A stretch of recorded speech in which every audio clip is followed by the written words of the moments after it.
Hey guys, another luto na naman tayo guys. Kasi yung papa natin guys, need na ano siya, palaging may sabaw pag kumakain.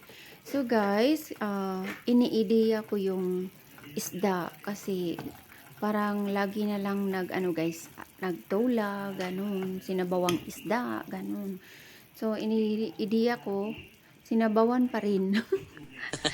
Di guys, ano na yun, bali, ginisa ko na yung ano guys, yung mga lamas. Tulad ng bombay, at saka bawang. Bombay at saka bawang. Ano ba yun? No, no, no, no.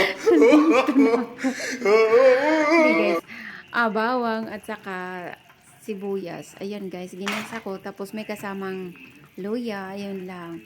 Tapos sinabawan ko guys. Pagka pinitreat ng kanyang parang sauce. Then after, ano guys, nilagyan ko na ng mga lamas. Ayan, kamatis. And of course, di mawawala yung sibuyas dahon na natin guys kasi yun ay nagpapasarap ng ating luto. At yung luto ko na yan is parang larang na yun guys, which is my favorite. Pati na yun sa husband ko. So guys, ayan na lang guys ang naiwan sa ating niluto guys na simi-larang. So, dalawang ano na lang guys, dalawang hiwa. Yung isa medyo malaki-laki, ayan, tingnan nyo guys. At yung isa is maliit. So, ayan na lang ang naiwan guys. So, ibig sabihin, ang niluto natin guys ay masarap. Pati ako guys, nasasarapan ako. So, ang dami kong nakain na kanin guys. So, wala na. Yung tiyan natin nito ay ano na yan. Malaki na yan sa susunod na araw.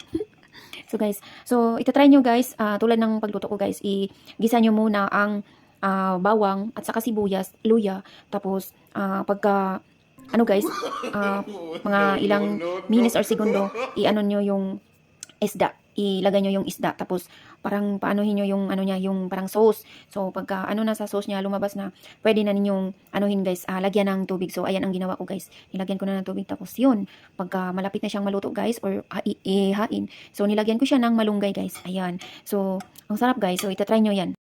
So guys, kung gusto nyo pala yung ano ko guys, yung lutuan ko guys, ito yung kitol guys. So ilalagay ko dyan sa comment section ang link guys, para gusto nyo mag-avail, so maka-avail kayo guys. Ang ganda nito guys, very aesthetic. O tingnan nyo guys, o di ba maganda?